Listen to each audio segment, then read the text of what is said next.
बिस्मिल्लाहिर्रहमानिर्रहीम। अस्सलाम वालेकुम स्टूडेंट्स, उम्मीद है आप सब खैरियत से होंगे। आज की इस वीडियो में हम रिव्यू एक्सरसाइज 13 को अच्छी तरह से सीखेंगे, समझेंगे। ठीक, तो इसमें क्वेश्चन नंबर 1 दिया हुआ है, in circle the correct option in the following statement. तो यहाँ जो सही आंसर है, जो सही ऑप्शन है, उसके ऊपर आपने सर्कल लगा देनी है। ऐसे समझ गए, इन सर्कल का मतलब होता है सर्कल लगा देना। तो यकीनन आपके पास पार्ट 1 दिया हुआ है, probability of zero means that the event is days to happen. तो यकीनन प्रोबेबिलिटी जो चांसेस होते हैं, मुमकिन है जो चीज़ें किसी भी वाक़े का होना और ना होने के लिए हम स्टैटिस्टिक्स में जो लफ्ज़ यूज़ करते हैं वो है प्रोबेबिलिटी। तो कितना होने का चांसेस है हम आमतौर पर यूज़ करते हैं ना, तो उसी के लिए हम प्रोबेबिलिटी का यूज़ करते हैं किसी भी वाक़े का होने और ना होने के लिए। ठीक, तो अगर बिल्कुल भी नहीं हो तो उसके लिए हम यूज़ करते हैं ज़ीरो, और वो 100% होंगे तो यकीनन उसके लिए हम 1 यूज़ करते हैं। तो बाकी जो चीज़ें हैं वो आएंगे 0 और 1 के बीच में, समझ गए। जैसे कि 50-50 चांसेस भी होते हैं, या 30%, या हो सकता है, नहीं हो सकता है, या हो भी सकता है। तो इस तरह के अल्फाज यूज़ करते हैं ना, तो इसके लिए हम स्टैटिस्टिक्स में ज़ीरो नंबर्स में 0 और 1 के बीच में जो नंबर्स है उसी से ही शो करते हैं, समझ गए। तो ये चीज़ याद रखने के बाद आप देख सकते हैं प्रोबेबिलिटी ऑफ ज़ीरो का मतलब क्या हुआ, ये नामुमकिन जो चीज़ें हैं उसके लिए हम ज़ीरो का जो नंबर है प्रोबेबिलिटी उसकी ज़ीरो होंगे, इससे शो करते हैं। ठीक, तो यहाँ आप देख सकते हैं इम्पॉसिबल नामुमकिन, अनलाइकली, लाइकली, सर्टेन। तो ये होंगे या नहीं होंगे, मुमकिन है या नामुमकिन है। तो इसमें नामुमकिन या इम्पॉसिबल के लिए हम ज़ीरो का यूज़ करते हैं। तो इसके लिए आपने इसके ऊपर सर्कल लगा देनी है, समझ गए। पार्ट 2 है प्रोबेबिलिटी ऑफ 1 मीन्स। तो 1 का मतलब हमने अभी सीखा कि ये होते ही है, यानी होना ही चाहिए, समझ गए।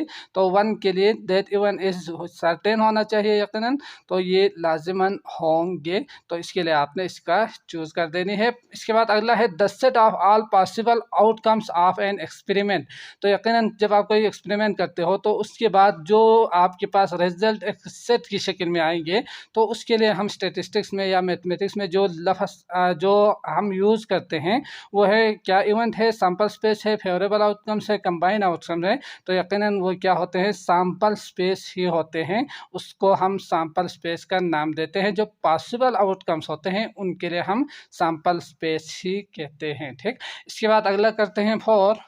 इसके बाद अगला आप देख सकते हैं the outcomes of A trial involving 2 combine event. तो यकीनन 2 कंबाइंस इवेंट कहा है, तो इसके लिए हम किस तरह से शो कर सकते हैं।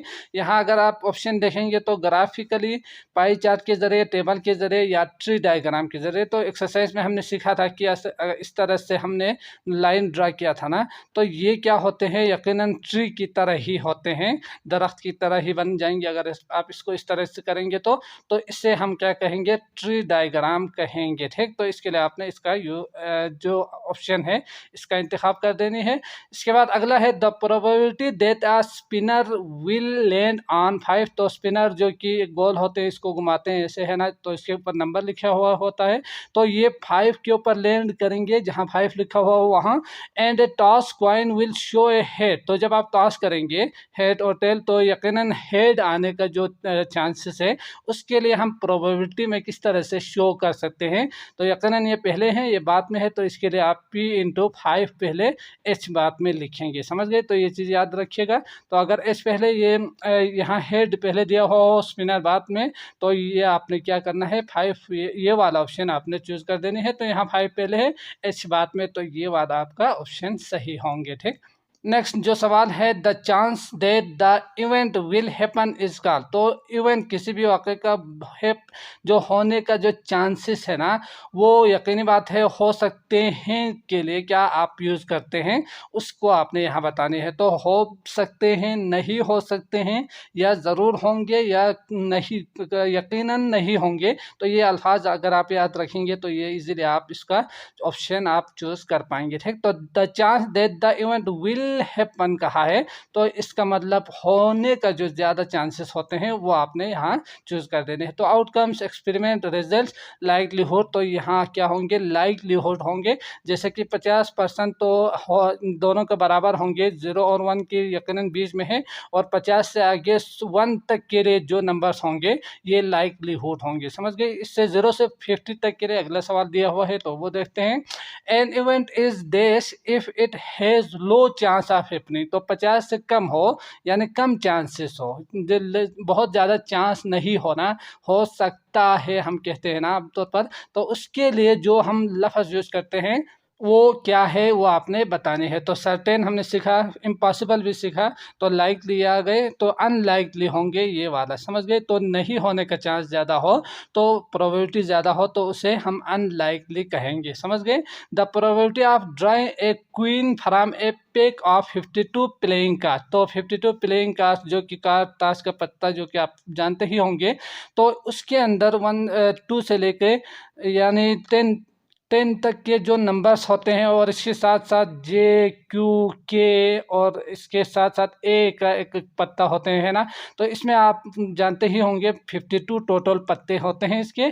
तो the probability of drawing queen, तो इस क्वीन कितना है ये आप जानते ही होंगे। इसके 4 क्वींस होते हैं, 4 जैक्स होते हैं, 4 के और 4 ए होते हैं।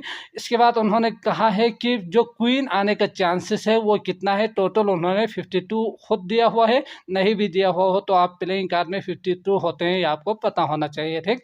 तो इसमें 4 और 52 जो कि प्रोबेबिलिटी निकालने का तरीका है, तो यहाँ 52 होना चाहिए था, तो 52 तो नीचे नहीं दिया हुआ है, तो इसका आपने कसर काटना है, तो यकीनन 4 1 द 4 4 13 52 आएंगे, तो 1 और 3 आपका सही ऑप्शन होंगे, ठीक। तो ये आ गया आपके पास आंसर ए। अगला है आपके पास the probability of getting an odd number, तो ओड नंबर यकीनन आप जानते ही है 1 3 5 ये सारे होते हैं ना। तो when a dice is roll, तो जो आप 6 तक के नंबर्स होते हैं 1 से लेकर डाइस में, तो उसके अंदर ओड नंबर कितना है, 1 है, 3 है और 5 है ना। तो ये आने का चांसेस कितना है, तो ये आप देख सकते हैं 1 2 3 हो गए, टोटल है आपके पास 6, तो यकीनन 3 1 द 3 2 द, तो 1 और 2 आएंगे, तो 1 और 2 कहाँ पे है, बल्कि उन्होंने यहाँ 3 और 6 ही दिया हुआ है, ठीक। तो कसर करने की ज़रूरत नहीं है, यही आपका ऑप्शन होंगे, ठीक हो गया।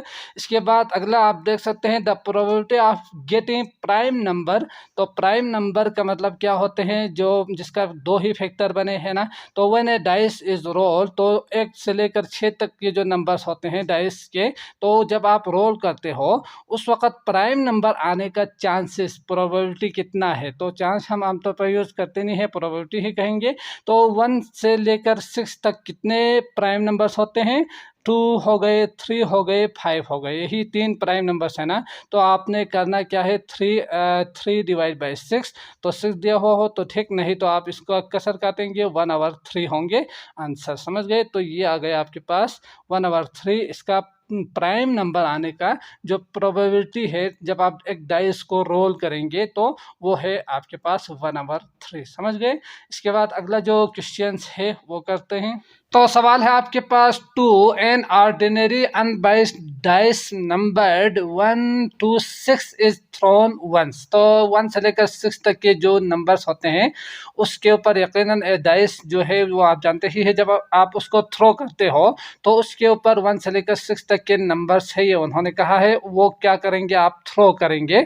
इसके बाद find the probability that the number shown on the top face, तो यकीनन फेस के ऊपर जो नंबर आएंगे वही हम देखते हैं ना, ऑफ द डाइस, तो उसका आपने प्रोबेबिलिटी निकालनी है किसका। तो इसके लिए पार्ट 1 जो कि उन्होंने दिया हुआ है ए मल्टीपल ऑफ 3, तो मल्टीपल ऑफ 3 के जो नंबर्स होते हैं वो यकीनन 1 से लेकर 6 तक में कौन कौन से नंबर्स होते हैं, 3 1 द 3, 3 2 द 6, तो ये 2 फेवरेबल हमारे पास जो नंबर है वो है आपके पास 2, समझ गए, क्योंकि 3 आ सकते हैं या 6 आ सकते हैं मल्टीपल ऑफ 3 में, इसके अलावा कोई दूसरा नंबर मल्टीपल ऑफ 3 में नहीं होंगे। 1 मल्टीपल ऑफ 3 नहीं है, 2 भी नहीं है, 4 भी नहीं है, 5 भी नहीं है, तो यही दो आपके पास क्या होंगे, फेवरेबल आउटकम्स होंगे। ठीक, तो इसके बाद आपके पास जो टोटल पॉसिबल जो आउटकम्स है वो तो यकीनन टोटल उन्होंने 6 दिया हुआ है, तो वो टोटल जो आउटकम्स है वो आप पूरा लफ्ज़ लिखिएगा। ठीक, तो ये है आपके पास 6, समझ गए।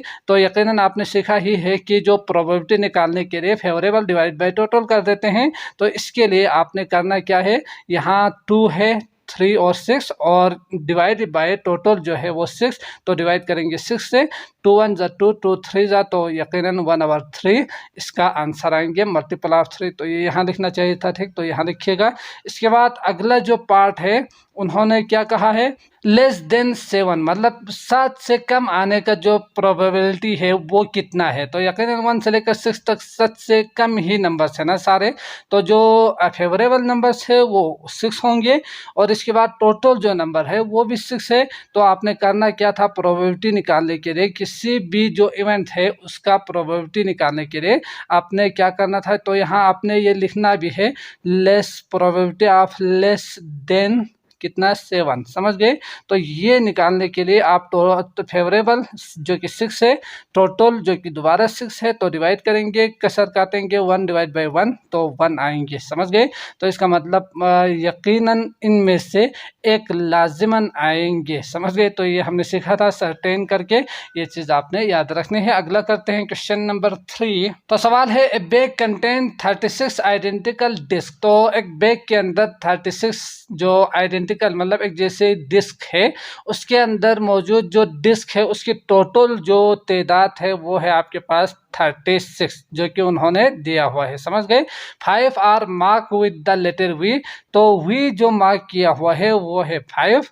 इसके बाद 12 are mark with the letter W, तो डब्ल्यू जो मार्क किया हुआ है वो है आपके पास 12, समझ गए। तो 36 में से वी 5 है और डब्ल्यू 12 है। इसके बाद आपसे सवाल है, द रेस्ट आर अनमार्क, तो बाकी जो बचेंगे वो तो अनमार्क है ही, तो जो कि उन्होंने कहा है, a disc is chosen at random, तो आपने रैंडमली एक डिस्क को वहाँ से चूज कर देने हैं, इंतखाब कर देने हैं। ठीक, find the probability that the disc chosen is, जो आपने लिया है उसका चांसेस कितना होंगे कि वो मार्क किया हुआ डिस्क ही निकले, समझ गए। तो मार्क जिसमें वी भी किया हुआ है डब्ल्यू, तो ये दोनों मार्क है, तो इसके लिए आपने क्या करना था, दोनों को प्लस कर सकते हैं ना, तो दोनों का को मार्क किया हुआ है, यकीनन एक को डब्ल्यू और एक को वी, तो 12 + 5 होंगे, तो फेवरेबल जो नंबर्स होंगे वो होंगे 17। तो टोटल जो कि उन्होंने कहा था 36, तो इसका मतलब आप निकाल सकते हैं 17 डिवाइड बाई 36 करके, जो कि मार्क किया हुआ है। तो प्रोबेबिलिटी ऑफ मार्क जो है वो आपने यहाँ पे लिखना है, समझ गए। तो ये आ गया आपके पास 17/36। इसके बाद अगला जो पार्ट 2 है वो मैं यहाँ ही करता हूँ। ठीक, तो पार्ट 2 आपके पास अनमार्क, मतलब अनमार्क का मतलब 36 में से ये 2 तो मार्क है, मतलब 17 तो मार्क है, तो बाकी अनमार्क यकीनन कितना होंगे वो माइनस करेंगे, तो ही आपको पता चलेगा ना कि इसमें अनमार्क कितना है। तो 36 में से 17 माइनस करेंगे, बचेंगे क्या, 16 17 19, तो ये 19 जो है वो अनमार्क है। अब इसका प्रोबेबिलिटी आपने निकालना है। ठीक, अनमार्क लिखिएगा यहाँ, तो ये होंगे आपके पास 19 अनमार्क, टोटल है 36, तो 19/36 ही होंगे, तो यही आपका आंसर होंगे, समझ गए। अगर कसर काट सकते हो तो काटिएगा, नहीं तो वही आपका आंसर होंगे। नेक्स्ट करते हैं 4। तो सवाल है आपके पास, a card is drawn at random from a deck of 52, तो टोटल जो कि आप जानते ही है, हम यहाँ लिख सकते हैं टोटल आउटकम्स वो है 52। इसके बाद find the probability that the card is, तो इसका प्रोबेबिलिटी निकालनी है। कार्ड जो है वो क्या होनी चाहिए, ए पिक्चर कार्ड होनी चाहिए, समझ गए। तो पिक्चर कार्ड लिखने के बाद यकीनन आप जानते ही है कि 52 में से, जो कि उन्होंने आगे सवाल में भी कहा है, जैक क्वीन किंग, तो ये 3 तरह के पिक्चर पिक्चर कार्ड्स होते हैं, तो 3 में से यकीनन ये तो एक ही तरह के होंगे ना, जैसे कि हार्ड हो गए, तो ये इस तरह के भी 4 होते हैं, तो 4 या 12 टोटल इसका पिक्चर्स होंगे जो कि फेवरेबल है। तो यहाँ आप लिखेंगे 12 डिवाइड बाई 52, इसका प्रोबेबिलिटी 12 और 52 आएंगे, इसको कसर काटेंगे तो ये आएंगे आपके पास 2 और 6, और यहाँ आप लिख सकते हैं 13, तो इसका मतलब 3 और 13 इसका प्रोबेबिलिटी होंगे। जबकि आपके बुक में 1 और 52 दिया हुआ है, तो अगर वो सही है तो आप बता दीजिएगा, ठीक। इसके बाद कमेंट करके भी आप बता सकते हैं। इसके बाद अगला जो है नॉट ए पिक्चर कार्ड नहीं होने का चांसेस कितना है, तो जब पिक्चर का 12 हो तो बाकी 40 इसका क्या होंगे, पिक्चर कार्ड नहीं होंगे, है ना। तो अगर आप बाकी जो ए लिखा हुआ है उसका बी जो कि डायमंड का जो टाइप है उसके ऊपर भी पिक्चर अगर आप लेना चाहो तो इसका 13 होंगे, ठीक। तो ये भी आप याद रखिएगा। तो बाकी बचेंगे आपके पास जो नॉट पिक्चर है वो 40 होंगे, है ना, माइनस आप कीजिएगा। तो 40 का आने का चांसेस जो कितना है 52, तो इसको कसर काटेंगे यकीनन, तो 20 और 26, तो 10 और 13, तो यहाँ आ रहे हैं आपके पास 10 और 13 आंसर, समझ गए। तो इस वीडियो में बस इतना ही। अगली वीडियो आपको डिस्क्रिप्शन में लिंक मिल जाएंगे, आप वहाँ क्लिक करके वो भी देख सकते हैं। मुझे दीजिए इजाज़त, अल्लाह निगहबान।